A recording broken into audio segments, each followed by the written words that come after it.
Yaneli, no estoy oyendo nada.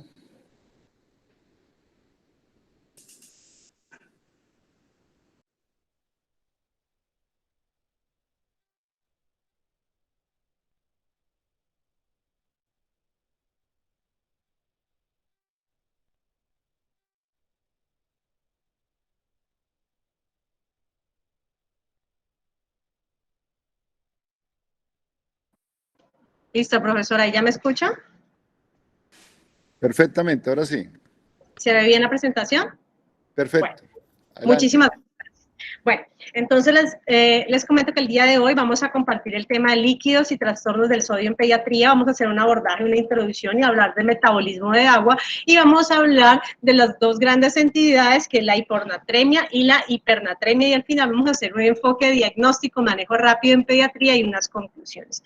Entonces, para empezar a hablar de trastornos del sodio, es importante y es innegable no hablar del metabolismo, de la regulación de cómo se da la osmolaridad en el cuerpo humano. Entonces, la fisiología, el equilibrio del agua y el electrolito en los pacientes, recordemos que estamos ante una población pediátrica y los recién nacidos pues tienen unas peculiaridades que los hace diferente a los adultos. Entonces, este equilibrio de líquidos en el cuerpo y entenderlo juega un papel importante porque eso va a depender de la homeostasis y conocerlo nos permite pues entender y poder actuar mejor. Ayuda a regular entonces y a mantener la función celular y el equilibrio del agua y los electrolitos tiene como su función también mantener y mejorar la perfusión tisular y mantener un equilibrio ácido-bases. Entonces observamos que en los pacientes, el cuerpo humano pues requiere de un balance. Estamos actualmente, manejamos un balance en líquidos y que va a depender tanto del ingreso, de la ingesta en individuos sanos,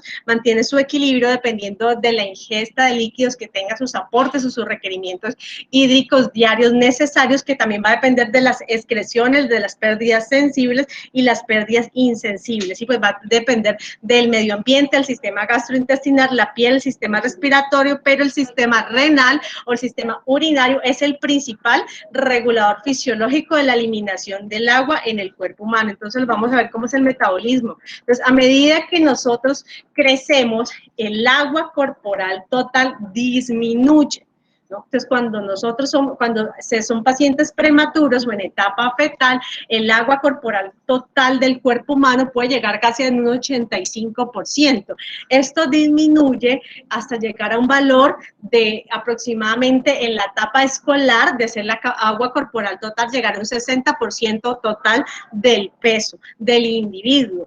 ¿Qué equivale esto? Que el otro porcentaje, el otro 40% de los niños escolares o adultos va a depender del peso de las proteínas, la parte ósea, mineral, la grasa. Y este comportamiento, estos líquidos en el cuerpo humano, pues tienen un comportamiento y es que va a depender de los líquidos intracelulares y los líquidos extracelulares. Entonces, el líquido intravascular, el compartimiento intravascular es aproximadamente un 7 un 10%. Entonces, vamos a ver en esta gráfica cómo esa agua corporal total, cómo está distribuida. Entonces, en su gran mayoría, el agua corporal total es de origen intracelular, 2/3 es intracelular. Y el fluido extracelular creemos que podría ser solo intravascular, pero no, además del intravascular importante es el espacio intersticial, esos dos, el intravascular y el intersticial, son los que me van a hablar de ese líquido extracelular. Entonces encontramos que ese líquido extracelular, que les dije que era tanto el intersticial como el vascular, pues no lo podemos medir fácilmente porque es ese líquido que está inmerso en medio de las células, que es la que nos va a permitir que haya un equilibrio y un aporte de nutrientes y pues hay varios compartimientos que tienen ese líquido en todas las células del cuerpo y eso no es fácil de analizar. ¿Qué podemos medir? Sí podemos medir el líquido extracelular diferente, que es el líquido vascular inicialmente y el principal es el plasma, que es el que les dije que lleva un número de un 7 a un 10%, es el que nosotros podemos medir, lo usamos para hacer reposición de líquidos, electrolitos, hacer mediciones de ácido-base, pero también no podemos olvidar otros como el líquido cefalorraquídeo, que aunque es una pequeña cantidad comparada, pues cumple un papel fisiológico demasiado importante. Y el humor acuoso, que es muy poco, pero ahí está en la cámara anterior y posterior del ojo. Entonces, este balance no solamente está regulado por los líquidos y el porcentaje de agua que esté en los diferentes compartimientos, sino que esa composición que esté en una homeostasis va a depender también de la cantidad de electrolitos que haya dentro de esos compartimientos, lo que me va a permitir que haya un equilibrio. Entonces, siendo a nivel extracelular en el plasma, que es lo que nosotros podemos medir, el principal catión, el que nos da realmente el mayor importancia a nivel a nivel del plasma extracelular, es el sodio, que es el principal catión. Y a nivel de los aniones, a nivel de plasma, juegan importante valor el cloruro, el bicarbonato y las proteínas, teniendo en cuenta que vamos a hablar más adelante de la presión coloidosmótica. A nivel intracelular, el potasio es el principal catión primario que va a jugar en la medida de generar homeostasis entre los tejidos, y otros aniones como el fosfato cobran bastante importancia en este caso. Entonces debemos conocer, y creo que ya no sabemos por lo menos sodio y potasio, los valores normales, definitivamente debemos conocerlos porque es lo que vamos a medir séricamente. Intracelularmente ya está medido, pero nosotros no es fácil. ¿Qué hacemos nosotros? Pues medimos los valores extracelulares a nivel vascular. Entonces tenemos que el sodio, el valor normal extracelular en plasma es de 135 a 145, ese es el rango normal. Y de potasio hablamos de 3.5 a 5.5.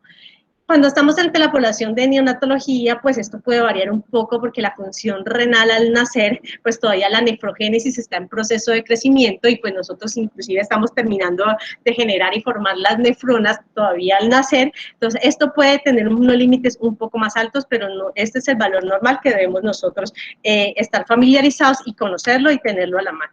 Entonces los electrolitos no solamente cumplen función de manejar la osmolaridad o hacer el balance de agua, sino que además tienen múltiples funciones que están resumidas acá, pero pues digamos que cada tema es importante. Entonces a nivel celular encontramos que el potasio, que es el principal intracelular, pues va a jugar el protagonismo manejando la osmolaridad, pero también depende de la conducción cardíaca, del potencial y la excitabilidad. El fósforo a nivel del metabolismo óseo, el magnesio como catalizador y síntesis de transporte de iones, y a nivel vascular vemos como el sodio es el que nos va a dar la osmolaridad vascular, nos va a permitir hacer excitabilidad, de descargar ese potencial de acción. El cloro también va a jugar importante en la presión osmótica, el calcio como parte del metabolismo óseo y también de hacer estabilizador muscular y de la coagulación. Entonces hay una diferencia cuando hablamos entre los aniones a nivel intracelular y extracelular, pues que está determinado porque la membrana de la célula es permeable a agua. Entonces las membranas de las células van a ser permeables para pasar de un lado a otro a agua libremente. Sin embargo, pues de qué va lo que permite que en cada sector esto esté en un equilibrio, va a depender de la concentración de estos cationes tipo sodio y potasio, que van a depender de esta bomba de sodio-potasio ATPase, y que nos le van a dar y nos van a permitir que estén en equilibrio generando un gradiente químico. Entonces, cuando nosotros hablamos que las membranas son libremente permeables al agua, pero depende de que haya un equilibrio osmótico entre los dos, en intracelular y extracelular, y va a estar en gran medida dado por el sodio a nivel extracelular y por el potasio intravascular.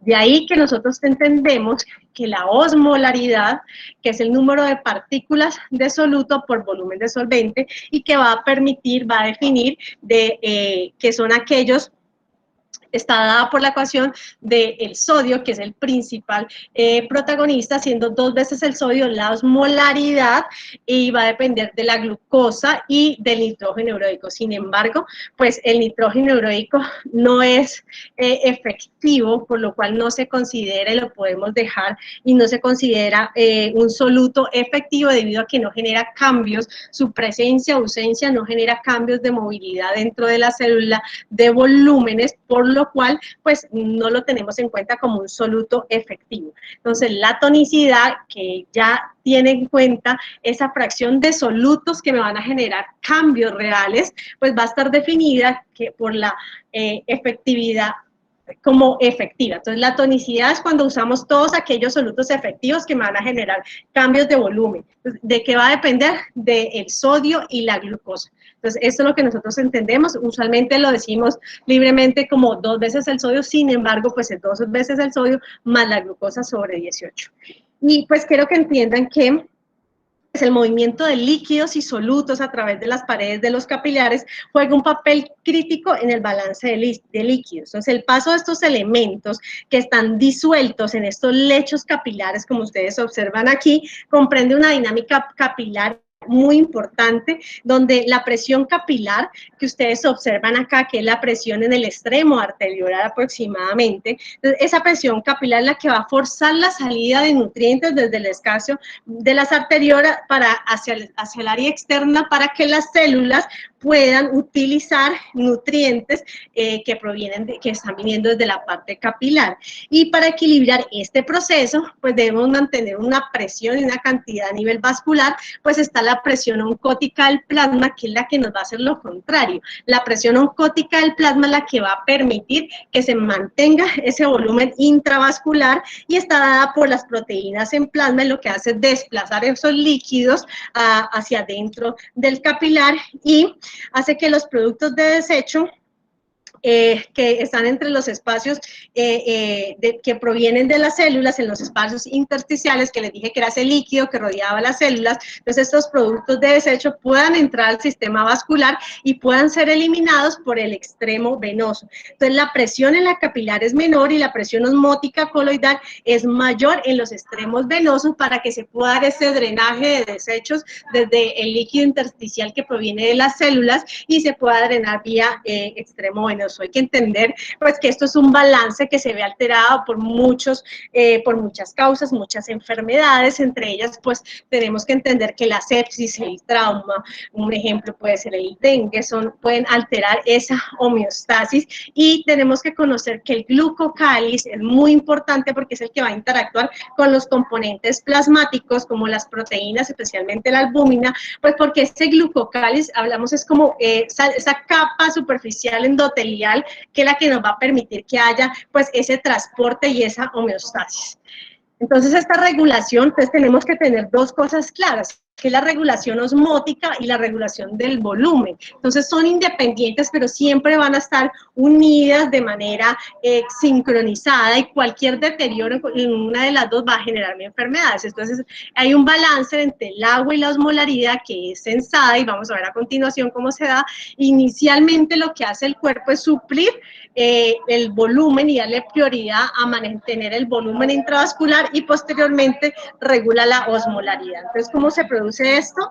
Requerimos que hay unos osmorreceptores en hipotálamo que se aumenta. Entonces, cuando hay un aumento de la osmolaridad a nivel vascular, ese es el disparador para que se libera la hormona antidiurética. Entonces, la hormona antidiurética, llamada también arginina vasopresina o hormona antidiurética, pues es un péptido de 9 aminoácidos aproximadamente, que es sintetizada en el hipotálamo, en los núcleos supraópticos y en los núcleos paraventricular. Ok, paraventricular. Supraóptico y paraventricular, ahí se sintetiza la hormona antidiurética, pero ella se va a sintetizar ante estímulos de aumento de la osmolaridad. Entonces, cuando aumenta la osmolaridad, ¿y cómo lo va a sensar? Pues hay unos osmorreceptores que nos permiten en el cuerpo humano, que nos dicen, oiga, la osmolaridad de este cuerpo está aumentando. Entonces, ella lo que tiene que hacer es se libera de una forma que ella se va a liberar en hipófisis posterior debido a dos cosas: o porque hay caída del volumen, pero principalmente porque aumenta la osmolaridad, y lo que quiere hacer de esta forma ella es que ejercer su efecto a nivel de receptores de osmolaridad y de volumen, y es que ella se une al receptor de ADH que en el túbulo colector, que es el receptor B2 que está en el túbulo colector, y lo que va a hacer es estimular la resorción de agua a través de transportadores de agua y acuaporinas. ¿Qué es lo que me va a permitir? que se retenga sodio, se retenga agua, aumenta el volumen y aumenta la osmolaridad. Esa es su regulación y eso es lo que se quiere cuando hay un cambio de osmolaridad. Entonces los osmoreceptores que tenemos en el cuerpo están detectados y detectan cambios de presión y detectan cambios de aumento de osmolaridad.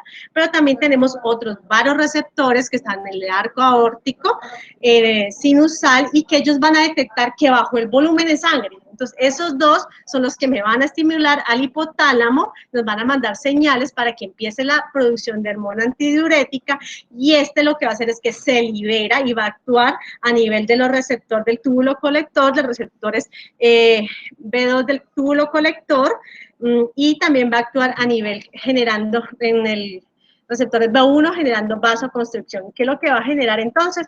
Aumento de la presión arterial y que se mantenga un aumento del volumen intravascular. Pero ojo, hay una liberación que no depende exactamente de este fenómeno, sino que se llama una liberación no osmótica. Y esto lo vemos comúnmente en los niños. Entonces, una condición como el dolor, el estrés, las náuseas. Entonces el paciente que llega vomitando mucho, no se debe correr a poner antiemético, sino lo que debemos hacer con este paciente primero, para evitar una secreción inadecuada de hormona antidiurético, es realizar una reposición rápida de líquidos para que se detecte que el volumen intravascular de ese paciente que estaba deteriorado inmediatamente nos frene la liberación de esa hormona vasopresina para evitar que se siga perpetuando este ciclo. Entonces de ahí el ejemplo que estos niños que vienen con dolor, estrés y náuseas y otros tipos de medicamentos pueden generar este tipo de problemas y pues se puede manejar con una rápida hidratación. Entonces recordarles que no solamente la hormona antidiurética, la vasopresina, tiene que ver con el sistema regulatorio del agua, sino que hay tres factores importantes que van a actuar activando también el eje renina-angiotensina-aldosterona. El primero es el descenso de las concentraciones de sodio, el segundo es incremento en las concentraciones de extracelulares de potasio y descenso de volumen. Entonces, ¿qué pasa? En el glomérulo cae el flujo a nivel del glomérulo porque hay un paciente que tiene un estado de hipovolemia o baja el sodio, se disminuye, se activan esas células justaglomerulares, van a liberar renina, renina viaja al hígado, en el ciclo que ustedes conocen, luego pasa a pulmón, se convierte en angiotensinógeno, en angiotensina 1 pasa a angiotensina 2, esa angiotensina 2 es la que va a activarme la producción de aldosterona a nivel suprarrenal. Entonces a nivel suprarrenal esa angiotensina 2 es la que me va a activar la liberación de aldosterona, que lo que va a hacer es que se aumente, esta aldosterona no va a actuar a nivel proximal en el tubo colector como actuaba la ADH, sino que la aldosterona va a actuar más a nivel distal. Entonces la nefrona distal o a nivel de túbulos distales, generando también retención de agua y sodio para mejorar la reanimación en este paciente. Es un efecto, es una respuesta fisiológica efectora que tiene el organismo para poder suplir los cambios de osmolaridad o de volumen. Entonces les dije que la aldosterona pues participa en esa regulación de la concentración plasmática, el volumen efectivo, entonces se libera cuando se activa el eje renina-angiotensina-aldosterona, y lo que va a hacer es su actuación en la nefrona distal, ya les dije, en el túbulo distal donde va a actuar haciendo reabsorción de sodio, pero cuando este paciente rápidamente damos una reanimación hídrica, pues va a pararse ese proceso y lo que va a ocurrir es que se va a apagar esa respuesta de renina-angiotensina-aldosterona que se estuvo activado, y el paciente va a parar la producción de aldosterona y se disminuye la pérdida de potasio y la reabsorción de agua y sodio, y esto es un mecanismo de homeostasis. Esto es lo que ocurre normalmente.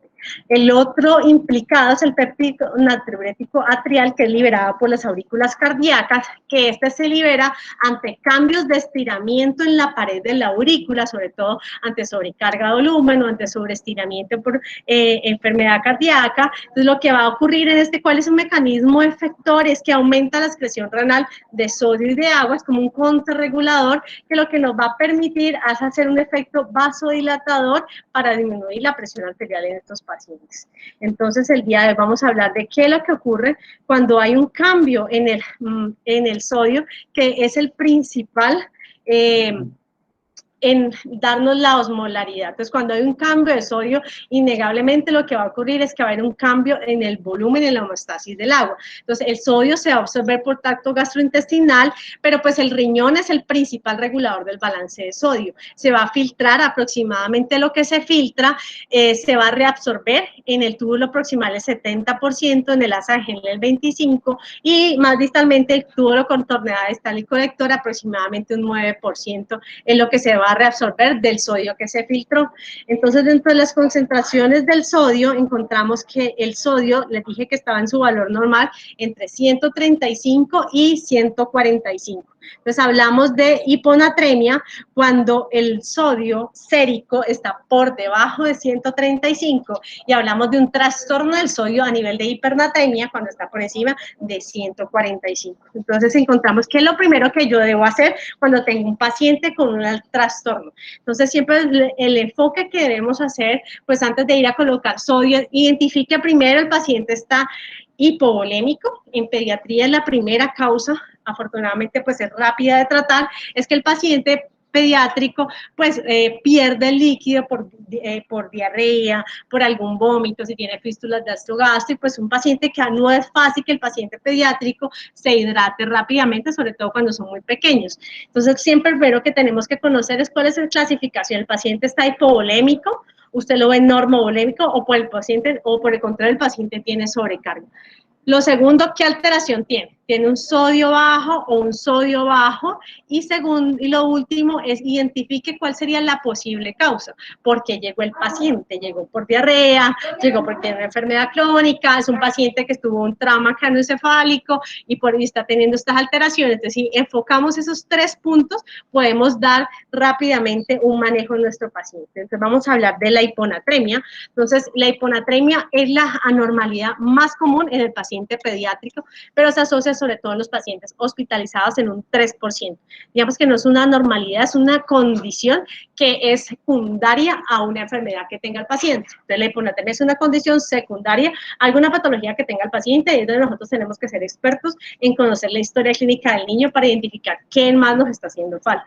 Entonces, no solamente el paciente, muchas veces la primera causa está perdiendo sodio, sino que también puede estar perdiendo líquidos. ¿Qué se debe que este paciente tenga un sodio bajo? Primero, puede estar ocurriendo que el sodio, que es el principal a nivel extracelular, pues esté generándose mayor entrada dentro de la célula, y eso nos está haciendo un cambio de menor proporción, principalmente pérdida de sodio por riñón, cuando es de origen renal, retención de agua, cuando estamos teniendo dilución, o la más común, salida de líquidos también, cuando se pierde líquidos y se pierde sodio. Entonces, ¿qué va a ocurrir esto? Que me puede llevar a un edema cerebral si se perpetúa la hiponatremia. Debemos conocer entonces, hacer el enfoque, como ya les dije, identificar el estado de volemia del paciente y identificar si estamos ante una verdadera hiponatremia.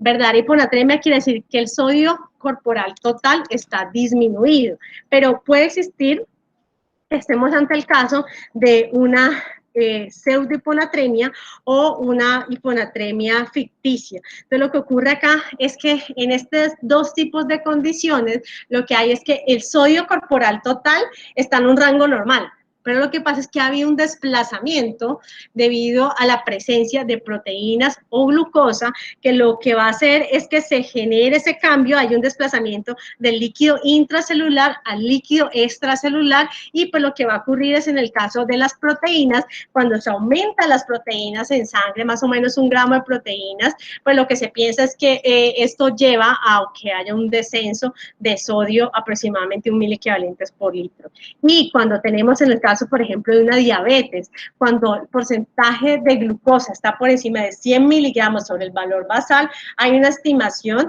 de que el sodio puede estar por debajo de entre 1.7 a 2.4 miliequivalentes. Entonces, primero tenemos que identificar si estamos ante alguna de estas condiciones o realmente estamos ante una hiponatremia verdadera. Si estamos ante una hiponatremia verdadera, pues reconocerla. Lo que queremos saber acá con este dibujo, que que lo obtuve pues de alguien que me lo prestó, vemos el cerebro así lo queremos tener, ¿cierto? Eso es lo que nosotros queremos, pero cuando estamos en un estado de hiponatremia, el riesgo es que el cerebro le llegue como la sandía, que el paciente pueda tener un edema cerebral. Entonces recuerden, ese paciente, cuando el paciente llega con hiponatremia, este paciente puede cursar. Es un paciente que les va a llegar empieza con leve apatía, letargio, vómito, náuseas, y pues va ascendiendo a hiporreflexia, hipotensión, hipotermia, somnolencia, y llega a un estado de convulsión. Entonces, este es el paciente que nosotros pues no queremos recibir. Sin embargo, si esa hiponatremia se perpetúa, pues puede llegar que ocurra esto, y nosotros lo que queremos es revertir y lograr que nuestro cerebro esté normal. Entonces, tenemos que identificar que si el sodio va a estar bajo, vamos a tener una osmolaridad baja, va a haber una excreción urinaria de sodio por debajo de 20 miliequivalentes, porque ¿qué es lo que va a hacer el riñón como un efecto protector? Pues como ya vimos todo el eje, lo que va a hacer es empezar a hacer retención de sodio de agua. Entonces, si empieza a hacer retención ante un estado, y cuando se baja la osmolaridad, inmediatamente se activan los sistemas efectores, lo que se quiere es retener sodio y agua. Entonces, si vamos a medir la orina, la excreción urinaria de sodio, esperamos que en un estado de hiponatremia el sodio esté por debajo de 20 miliequivalentes por litro, porque lo que está haciendo el cuerpo como una manera de compensar es retener sodio y agua para poder aumentar esa osmolaridad sérica. Entonces vamos a identificar al paciente. El paciente tiene una hiponatremia, pero está en un estado de volemia normal. ¿Cuáles son esos pacientes? Entonces vamos a pensar que si el paciente no está deshidratado, no tiene grandes pérdidas, lo que está ocurriendo es que puede ser que tenga un problema de origen renal. Entonces ahí vamos a pensar en la insuficiencia renal, la falla renal aguda, y lo más importante, síndrome de secreción inadecuada de hormona antidiurética. El hipotiroidismo, digamos que es más para adultos, pero también puede producir una hiponatremia franca cuando se asocia un desequilibrio hormonal grave, un estado de hipotiroidismo severo, que va a generar mecanismos hemodinámicos que provocan esa liberación de ADH, pero no osmótica. Es una liberación de ADH anormal, no generada por cambios de osmolaridad, sino por cambios hormonales. Entonces, esto cuando estamos en un estado de hipovolemia, vamos a hablar que lo que pensaba yo que no era tan común, vemos que en pediatría situaciones como el dolor, el vómito pueden generar una secreción inadecuada de ADH. Entonces, cuando pensamos en secreción inadecuada de ADH, realmente son múltiples causas, pero sí el paciente hospitalizado puede tener alto riesgo, que nos muestran pues que puede ir desde cambios a nivel del sistema nervioso central, como tumores, hemorragia, meningitis, hipoxia cerebral, le puede llevar un síndrome inadecuado de hormona antidiurética, pero también infecciones pulmonares, como absceso, neumonía, fibrosis quística, otro tipo de enfermedad, sea broncogénico, también me puede llevar a enfermedades, a liberación inadecuada de hormona antidiurética. Pero los medicamentos, importante, la mitriptilina, demetrotexate, AINES, acetaminofén, y los estados post-cirugía en pediatría generan un punto de alerta, donde pensar en este paciente que está recién operado, que tiene mucho dolor, estrés, náuseas, puede haber alteración, o ante pacientes con alteraciones genéticas de mutación del receptor B2, también va a generar secreción inadecuada de hormona antidiurética. Entonces, lo que ocurre cuando hay una secreción inadecuada es que ella se libera ante un mecanismo efector normal. Sin embargo, lo que va a ocurrir es que la ADH se empieza a liberar de forma indiscriminada, empieza entonces a aumentar esa liberación de ADH, va a hacer que se aumente la permeabilidad en los túbulos renales, que se incrementa entonces la retención hídrica y aumento de volumen, aunque va a ser eubolémico, pues en un inicio puede cursar con hipervolemia, porque lo que va a hacer es empezar a tener sodio, pero esto ¿a qué me va a dar lugar? Que se disminuya posteriormente, haya como una hiponatremia dilucional inicial. Entonces, al haber hiponatremia dilucional inicial, va a ocurrir es que hay una disminución de la osmolaridad plasmática, porque el sodio va a estar bajo, y se va a disminuir la secreción de aldosterona y aumentar la tasa de filtración glomerular. Entonces, esos factores dan lugar a que haya un incremento en la excreción de sodio y en la entrada de líquido a la célula, generando, pues, el paciente un edema cerebral. Entonces, ¿cómo vamos a observar a este paciente? Este paciente va a tener una hiponatremia, una orina inapropiadamente concentrada, el volumen extracelular, les dije, puede estar normal, es un paciente eubolémico o inicialmente puede estar ligeramente hipervolémico, va a tener pérdidas de sodio y secreción de vasopresina que no se atribuye a factores fisiológicos, o sea, no se atribuye a pérdidas marcadas de volumen del paciente, la tasa de filtración glomerular es alta, pérdida de creatinina o puede estar normal y va a tener bajo ácido úrico. Entonces estamos ante un paciente que vamos a analizarlo si estamos ante trastorno del sodio leve, moderado o severo. Entonces estamos ante un trastorno leve, esto es aproximadamente el sodio está entre 130 y 135, y pues aquí el paciente puede ser que esté teniendo algo de cefalea, que lo vea un poco más lento, que la mamá lo vea más decaído y nada más, pero realmente es como que cualquier niño enfermo puede tener esa sintomatología.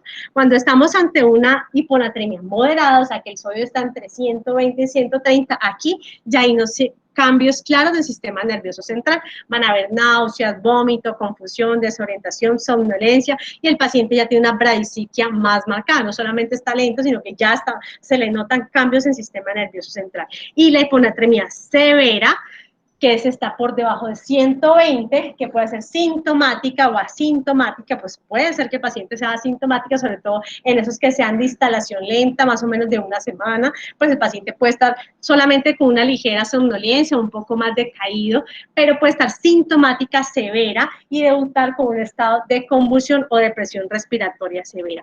Entonces, ¿qué es lo que puede ocurrir en este caso? El manejo del síndrome de adecuada hormona antidiurética responde bien a restricciones de agua del 75% de su requerimiento basal. En algunos casos se podría manejar con aumentar pues la carga renal de solutos de manera lenta con solución salina hipertónica o el manejo con urea. Yo averigüé, sé que la urea la consiguen aquí en Cali, en la droguería San Jorge, es el manejo que se consigue en algunos lugares, pero también en algunos químicos se podría conseguir en estos pacientes. En adultos, ¿qué hay? Pues en adultos tenemos antagonistas del receptor B2. El problema es que no están aprobados en niños. Los que están ahí son inicialmente el conivaptan y el tobaptan, que son los que se usan en adultos y pues está indicado, pero no sé, en la población pediátrica decía que todavía pues no estamos en este proceso. ¿En qué hacemos en la población pediátrica? Pues básicamente es el manejo con restricción de agua y pues se puede dar una carga, una reposición de sodio un poco moderada o mesurada.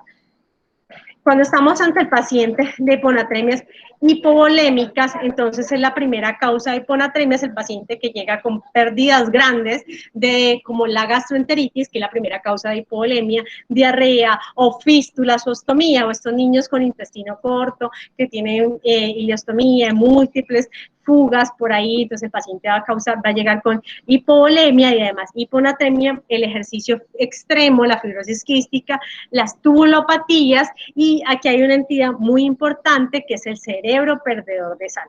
Entonces, este cerebro perdedor de sal, que fue descrito aproximadamente en 1950, este cerebro perdedor de sal se asocia sobre todo en su gran mayoría a procedimientos neuroquirúrgicos y a accidentes cerebrovasculares. Entonces, aquí lo que va a ocurrir es que hay una secreción inapropiada, pero del péptido natriurético cerebral. Entonces, que al ocurrir esto, lo que va a tener el paciente es un paciente que está deshidratado, hipovolémico. Entonces, cuando ustedes observen cerebro perdedor de sal, a veces como que no es fácil poder discernir con síndrome de inadecuada hormona antidiurética, pero este paciente es el que vamos a ver deshidratado, muy poliúrico, el sodio urinario va a estar muy elevado, va a tener ADH elevada porque se va a estar produciendo como una efectora debido a la hipovolemia, y además el paciente va a estar muy hipovolémico. ¿Cuál es la primera causa? Les dije que a nivel de cerebro perdedor de sal, entonces son intracraneales. La cirugía intracraneal, la meningoencefalitis, la hemorragia intracerebral y la hidrocefalia. Realmente son problemas a nivel del sistema nervioso central. Entonces, por ahí uno ya empieza a empezar a analizar. Y por lo que va a tener este paciente es que la producción no se va a ver adecuado y pues hay una inadecuada producción de de péptido natriurético cerebral producido por los ventrículos cardíacos, y lo que va a ocurrir es que hay una depresión de ese volumen extracelular, va a haber hipovolemia en estímulo, en respuesta neuroendocrina, con un estímulo en el eje renina-angiotensina-aldosterona, y la secreción de ADH pues puede estar conservada, inclusive puede estar en un rango normal. Entonces lo que va a ocurrir es que hay una reabsorción proximal de sodio y agua y ácido, pero se podría ver alterada en patología primaria. ¿Cómo vemos el paciente? Va a estar hipovolémico, con mucha poliuria, y va a tener signos de hipovolemia, como taquicardia, mucosas secas, puede estar hipotenso, el sodio va a estar aumentado, y lo que nosotros esperaríamos como una respuesta efectuada normal era que ese sodio estuviera disminuido, como lo vimos en la respuesta fisiológica, que el sodio esté disminuido como una forma de empezar a retener sodio y agua para manejar esa osmolaridad. Pero en ese paciente lo que vamos a ver que hay un daño es que el sodio va a hacer una natriuresis, va a estar por encima de 20.000 equivalentes. ¿Cómo manejamos a este paciente? Pues este paciente responde muy bien con la reanimación con líquido, reanimación hídrica, pues este paciente se debe reponer las pérdidas que tiene, se puede reponer con soluciones isotónicas o resoluciones hipertónicas, y puede requerir de fluorocortisona 0.1 miligramos 2 veces al día durante los 3 primeros días mientras se logra la regulación nuevamente del eje neuroendocrino. La natriuresis en este paciente puede persistir inclusive hasta por 2 semanas. Entonces, ¿cuál es la diferencia? Entonces, el síndrome inadecuado de secreción hormona antidiurética, pues posiblemente el paciente va a tener un buen volumen, va a estar euvolémico, la concentración de sodio urinario va a estar elevado, pero no tan marcado, y puede tener un volumen urinario normal. Mientras que en el cerebro perdedor de sal, la clínica del paciente es un paciente hipovolémico, con signos de deshidratación, demasiada pérdida de sodio urinario, y lo que va a tener es un volumen urinario muy alto porque el paciente va a estar poliúrico. Entonces recuerden, aquí les traje el síndrome inadecuado de hormona antidiurética euvolémica por una inapropiada secreción de vasopresina, y vamos a encontrar al paciente con bajo ácido úrico y creatinina normal o disminuido. Y en el cerebro perdedor de sal es una secreción inapropiada del péptido natriurético cerebral, el paciente está poliúrico pero hipovolémico y con signos de deshidratación. Responde bien al manejo de líquidos, esto es lo que vamos a encontrar en el paciente.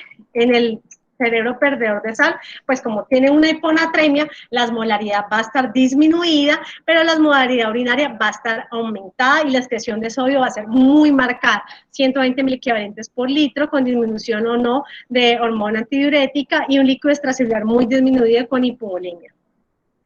¿Cuál es el tratamiento entonces de los pacientes con hiponatremia? Ya habíamos hablado que la primera causa son pérdidas, entonces lo primero que debemos hacer es asegurar esa cantidad o ese flujo de líquido, asegurar una adecuada circulación, evitar el daño progresivo que nos puede generar a nivel central. Si es necesario, buscar la manera de remover exceso de agua o mantener niveles de sodio normal. Entonces, ¿cómo tratamos la hiponatremia?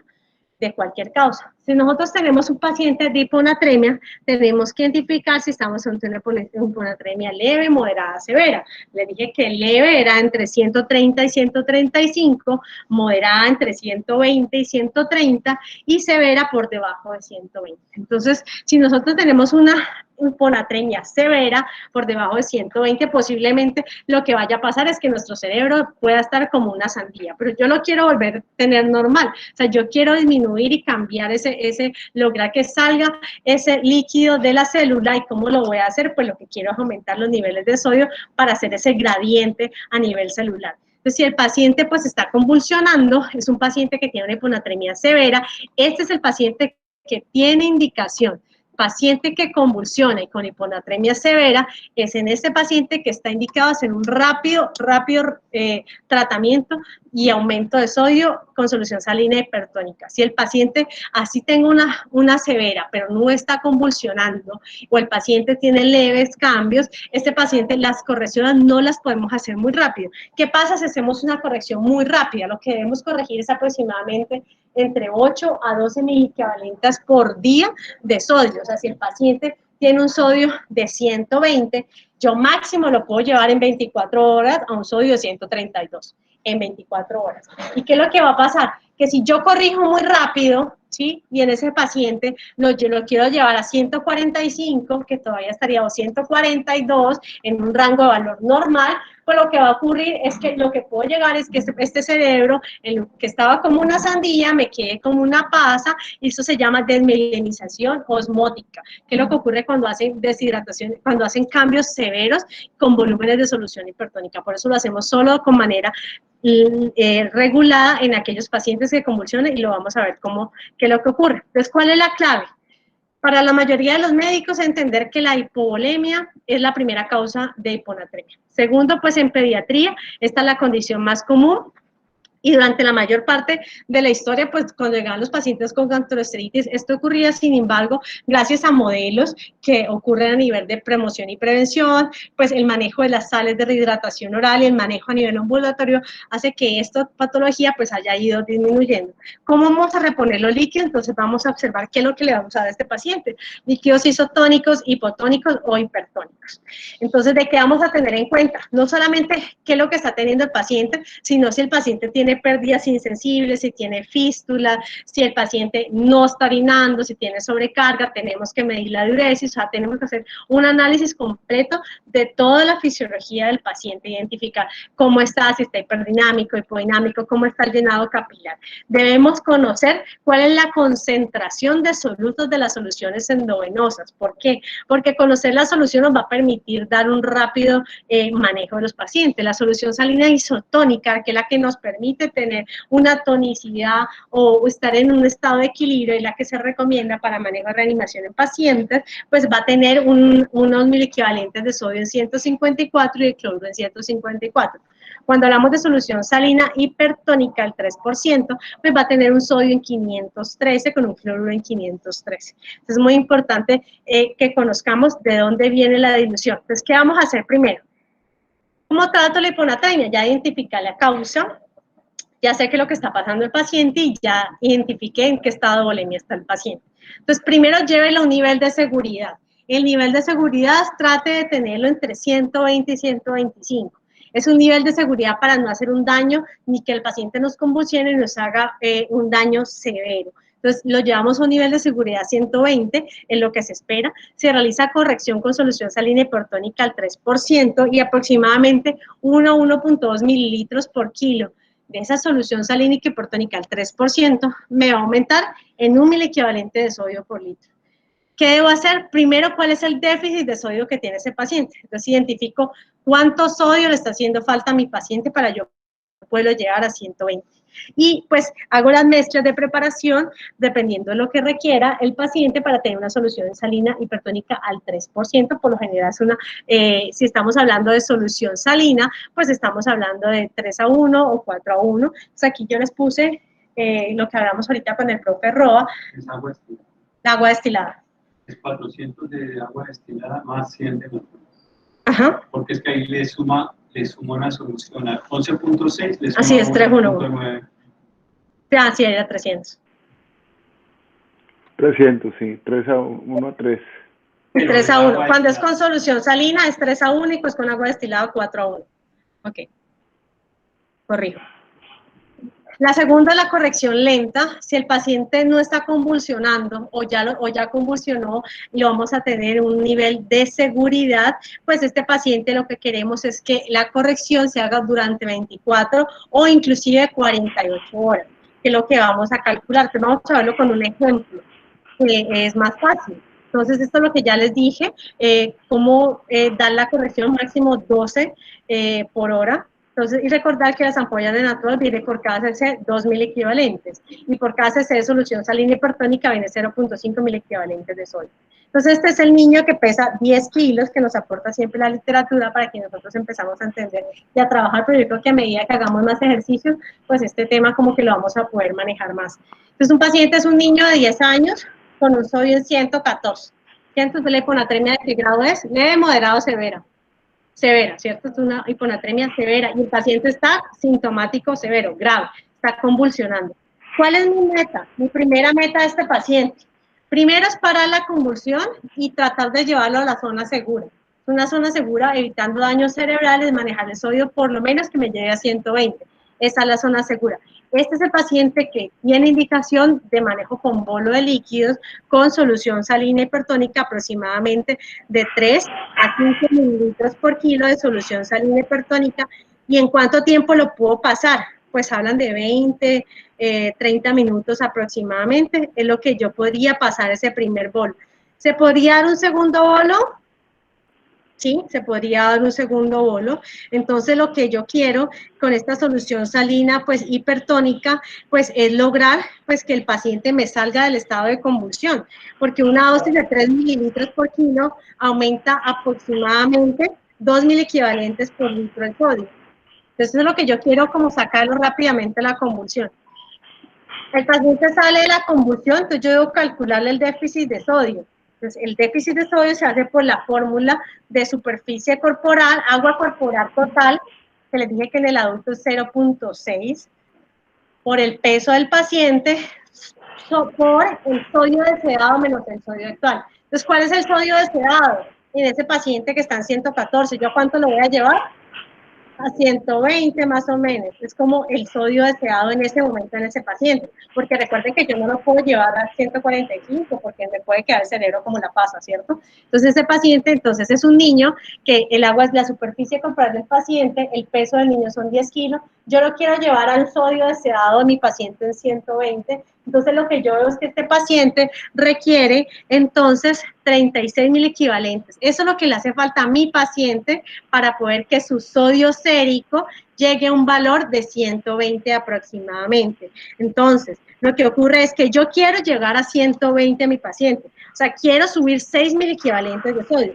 Por tanto, yo tengo que multiplicar por 6 por el peso del paciente aproximadamente para saber cuál es el volumen de solución salina hipertónica que le voy a dar al paciente. Y lo puedo hacer de la siguiente forma, multiplicando 6 por el peso del paciente y me va a dar 72 cc de solución salina. Esa es la cantidad de volumen que yo le voy a pasar a ese paciente, pero tiene que ser lenta, en 6 horas, porque es un paciente que tiene una hiponatremia severa.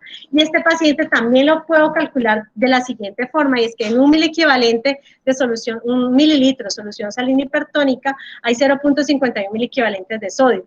Entonces, si lo que yo quiero es aumentar 36 miliequivalentes, pues lo que yo hago es una regla y me da cuenta que aproximadamente son 70 mililitros lo que yo debo recuperar de este paciente en las primeras 8 horas. Y si ya el paciente ha superado esa primera meta, este paciente inmediatamente, aproximadamente, debo hacerle un control de electrolitos y hacer una vigilancia neurológica a ese paciente aproximadamente cada 4 horas. Vamos a reponer posteriormente a las 6 horas, vamos a identificar en qué nivel yo tengo a mi paciente. Y ya sabemos que si ya salí de la zona de riesgo, pues este paciente ya no lo puedo recuperar, sino que ya de ahí ya tengo 48 horas aproximadamente para yo ya llevarlo a un valor más tranquilo de 132. Entonces ahí ya calculo el déficit de sodio y verifico pues que para llegar a un valor de 132, en este paciente va a tener un déficit aproximadamente de 72, porque ya lo llevé a 120, pero ahorita ya lo quiero llevar a 132. Este paciente pues tiene un déficit de 72 mil equivalentes por litro y en ese paciente es el que me da tiempo para reponerlo. En alguna literatura hablaban de 24, en otras de 48 horas, no sé cómo lo hacemos acá, si en 24, 48 horas para reponer pues el líquido. Lo podemos hacer con acceso central en este paciente, pero el acceso periférico se puede hacer, o sea, si no hay un acceso central, no se puede perder la indicación de dar solución salina hipertónica al paciente. Y bueno, el paciente tratamos agudamente, pero este paciente pues tiene alguna condición que lo trajo a urgencias y lo hizo presentar hiponatremia. Entonces debemos recordar que este paciente, además de reponerle los miliequivalentes de sodio que le estamos debiendo para lograr llegar a su homeostasis, pues este paciente pues debe tener unos líquidos de mantenimiento basales. Entonces, estos líquidos de mantenimiento basales que nosotros ya conocidos desde los años 50 por la forma de Hollis-Segar, que pues han tenido bastante conocimiento por nosotros, que estos nosotros lo podemos hacer, lo que hacemos es en niños de 0 a 10 kilos, dar 100 cc por kilo del volumen total, en los niños que están entre 10 y 20 kilogramos, manejamos los 1000 cc más 50 cc por cada kilo, y en mayor de 20 kilos, 1500 más 20 cc por cada kilo. Sin embargo, niños aproximadamente paciente mayor de 30 kilos, debido a que esto nos puede dar aportes muy altos, después de 30 kilos se prefiere usar la fórmula de superficie corporal para manejar líquidos de mantenimiento entre 1.500 aproximadamente, máximo 2.000 como líquidos de mantenimiento por día. Y pues esta es la fórmula manejando peso, pero ustedes también conocen la fórmula con la talla, ¿no? Que rápidamente se las pueden dar haciendo con la calculadora o simplemente con el peso del paciente nos puede dar un estimado de cuál es la superficie corporal del paciente. Cuando estamos de hipernatremia, pues el estado de hipernatremia es menos común en pediatría, realmente es más raro y la primera causa de la hipernatremia pues va a ser de tipo hipervolémica debido a de tipo iatrogénico por de incremento en las soluciones de sodio o por la reanimación excesiva en estos pacientes. Un paciente que va a cursar con sodios por encima de 145 y pues la primera causa es el paciente que va a estar hipervolémico, sobrecargado, asociado pues a las soluciones que le estamos dando a nivel hospitalario. Pero también pues este paciente puede generar un exceso de sodio debido pues a fórmulas que les dan las mamás muy concentradas, entonces prefieren, no sé, lo quieren ver mejor o hay un error en la educación y pues hacen fórmulas demasiado concentradas con grande carga de solutos, lo cual me va a generar un sodio sérico elevado. Pero también va a estar este paciente hiponatrémico con poca ingesta de agua y este paciente pues son los pacientes más los adultos,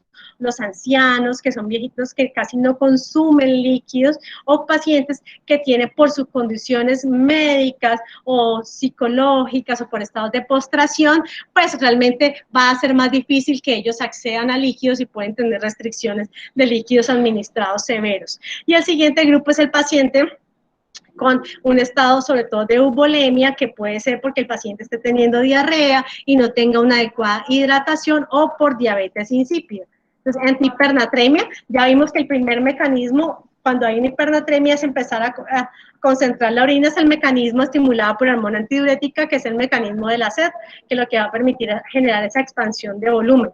Si esa hipernatremia se perpetúa, pues va a llevar una deshidratación severa de la célula, ruptura de los vasos cerebrales y hemorragia intracaneales y trombosis. Entonces, este paciente va a estar así como en la hipotermia, en la hiponatremia estaba hipo, este paciente va a estar hiperrefléxico, con aumento de tono, con cefalea, el inicio muy irritable y posteriormente puede llegar a convulsionar o en estado de confusión.